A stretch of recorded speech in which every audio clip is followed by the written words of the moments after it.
there are so many moving parts to the NBA investigation.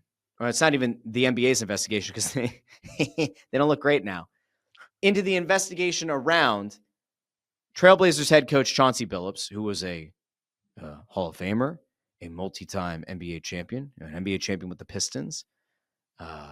Damon Jones, who has played with LeBron James, who may have actually used some information about LeBron James' playing health, depending on what you believe and what you've read, that there was a poker corruption ring that included apparently the mafia, according to the report, and that Chauncey Billups was involved in this poker ring where he was used as a face, as somebody who would bring in unsuspecting people, would bring in fans, potentially people who enjoyed his time in the league or whatever, and they would play in these poker games that were rigged. And then Damon Jones apparently was like kind of off in this other thing where like he may have been setting up and providing knowledge that like a player was not going to play in the lineup. So get your bets in ahead of time.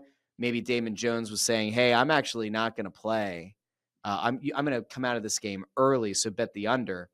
We saw with Terry Rozier, that actually was more of the Terry Rozier thing, is like, was he telling people, hey, I'm going to be bailing on this game early. Get your unders in. It was all wild. Like the whole thing is crazy. However, what changed since yesterday or yesterday morning is that there's this co-conspirator 8 who is also outlined in the sports betting, sports gambling issue, this other thing separate of the poker thing.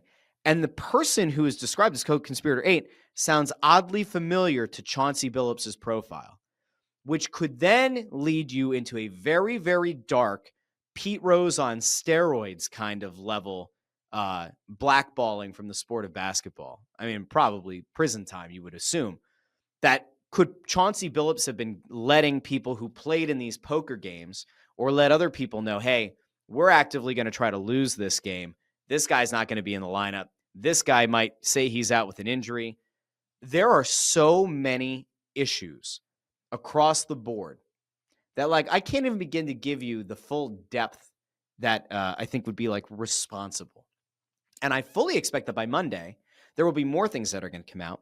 And I saw a little bit ago that there's a thought that Kevin Garnett participated in one of the poker games at the very least. Now, it sounds like Kevin Garnett's name is being mentioned as somebody who is a victim, a fish in the situation, and not as somebody who was kind of cued in on what was happening, not being part of this thing that was apparently related to the mafia. What a wild world, right? When this all came out, it kind of seemed like a Mad Lib. Insert name of Hall of Fame player. Insert random casino or table game related or card game related game. Boop. Insert friend of LeBron James who also played with him. Boop. Like insane stuff. What was your reaction? I was like, the fact that the FBI was was doing this whole investigation. That's what, like, holy crap. And it was like mafia, underground poker stuff. Like, what is going on? X-ray machines. The tables had like X-ray machines or something in them. And then they had like card scramblers or something like that, so they could have something about contact lenses that could see through the card to like a marking on the other side. I mean, this is stuff that honestly sounds like a James Bond movie, right? Like if James, what was the guy's name? Q in like the newer movies? Like it sounds like something that like James Bond's equipment guy was coming up with to like take down a Bond villain in like Malta or something. This doesn't, how, if you're Chauncey Billups or you're Terry Rozier or you're Damon Jones, how do you decide this is a good idea? Terry Rozier is set to make $26 million this year. How the hell do you get yourself involved in this? What is there to gain? Inside the NBA over on ESPN now, which has oddly enough been left alone, and like I have to imagine was making like Disney kind of cringe, and I'm sure Disney has probably gotten some feedback from the league about how it was discussed. Like you have Kenny Smith saying gambling is an addiction, and these guys clearly were making very dumb choices based on how much money they had on the line and how much they made over their careers. It's an addiction. And then you get Charles Barkley, who's like, no, these guys are just stupid. Like you can't make these choices when that much money's on the line. These guys are dumb. They're not addicted. They're dumb. I'm not going to ask you where you land, right? But like it is kind of crazy to think about career earnings and then like, what is the upside? 50K, 20K, 10K? It's the usual thing that these certain athletes, they're not good with their money, and they just, oh, we want to make more money. I have a chance to make more money. I could do that. And the funny thing too is, I think I think it was when they were talking about on ESPN in the afternoon, and they were talking about the whole thing breaking, and you have the ticker on the bottom, the advertising ESPN bet. Yeah. While they're talking about they take it off the thing, like mid thing. That I found very funny. Well, it's a tricky thing to do. It is a tricky situation because all of these leagues are actively working with sports books. They're licensing the likenesses, right? They're licensing the logos of the teams within the apps, and they are profiting. And I saw it. Was it Jaylen Brown?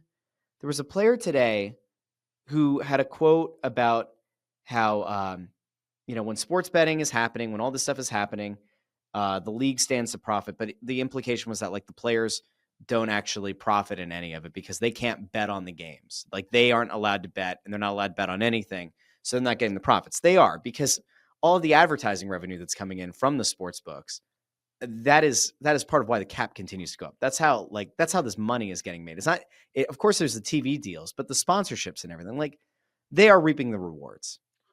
Let's be real. The funny thing about this too, I think it was the day before all this broke. I think Adam Silver was on Pat McAfee's show talking about certain things with sportsbooks and having to like adjust certain parlays or certain numbers to where people couldn't bet on those certain things. I wonder if that was something like, okay, we got to prepare for this because we know this news is coming out tomorrow at some point or something. I'm sure Adam Silver knew something. Adam Silver might be having the roughest, toughest year of a commissioner in recent memory. You entered the regular season with the Kawhi Leonard aspiration Clippers thing from Pablo Torre floating out there for weeks, if not months.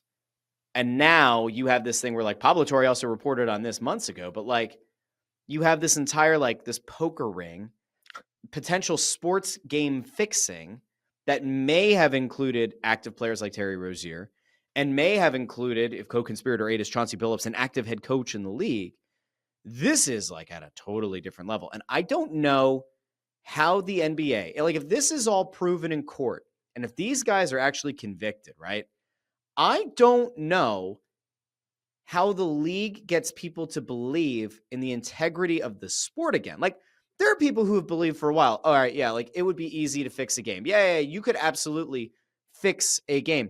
The really crazy thing is that co-conspirator 8 thing, there was some kind of language used that made it sound like tanking was discussed or like not trying to win a game. And what's the thing that we always talk about in the NBA, but especially in the NHL? You say, you can't tell players to go out and lose. They won't do it. Well, there might actually be some players who are willing to. You would typically think they're guys who aren't impactful. Then again, Terry Rozier, again, set to make $26 million. If he's telling you, hey, I'm gonna pull myself out of the game, I'm going to fake an injury, or if it's Damon Jones or whoever it is, if you have a player who's like willing to do shit like that, making $26 million a year, I think anything is open for interpretation. Anything's open for discussion. If you have a head coach that has made over $100 million between his playing days and coaching days, if that guy's willing to potentially tell people, oh, this guy's going to come out of the game, or we are active, like we're trying to lose this game, or we're not trying to win this game, that is beyond just like the betting side of things. That is just beyond trying to profit. That is like it's not like an intellectually dishonest, but it's like an ethically dishonest thing. You can't have that if you're the league. And how the hell do you restore the credibility of the league? I mean, what they'll try to do is say these were bad actors, not the league as a whole. A bad or a rogue player, a rogue coach does not indicate that this is a widespread issue. But I don't know. This feels bad, right? Really, really bad. Yeah. It also makes you question, or is anything like this happening with the other leagues? Is anything happening with the NFL? Is anything happening with hockey? Is anything happening with baseball? Yeah, I mean, so JH actually asked that. I'm curious when they start looking at the NHL, and they made that NHL, NFL. Here's what I can tell you. The super big sports books are able to track things at a very granular level. So if there's somebody who's engaging in like consistently weird behavior betting on consistently weird or obscure props, they can see it. Like, they can see what bet you've placed. They can figure out trends. Like, they'll get you. Now, some of the smaller ones or some of the more obscure ones, like, I have no idea. The offshore books, I have no idea. But like your big boys in the space, I would assume, and we'll find out more as the cases kind of unfold, I would assume that at least one of those books that lost money to very weird bets being placed over a extended period of time on very strange props to bet on, I would assume that at least one of those books might have cooperated with the investigation. It's also interesting, and I said earlier, like, the NBA investigation, I said, oh, well, they actually kind of look bad. While the NBA can't compel a potential witness or a potential person who is involved in any of this to like participate in the league investigation, that is not the case with the FBI. So if the FBI comes to you and says, you got to tell us what's going on, you're compelled to give a response of some sort. You could plead the fifth, good luck, right? And in the court of public opinion, good luck. But you are compelled to give a response. The NBA doesn't necessarily get owed a response from anybody who is trying to do the investigation. But they cleared Terry Rozier. And if you remember, like a year ago or whatever, or it was last season, Terry Rozier got cleared by the league to go back and play again. Got cleared of any wrongdoing. And here you are, the first week of the NBA regular season, and the FBI says, ha ha. Not so fast. It's pretty wild.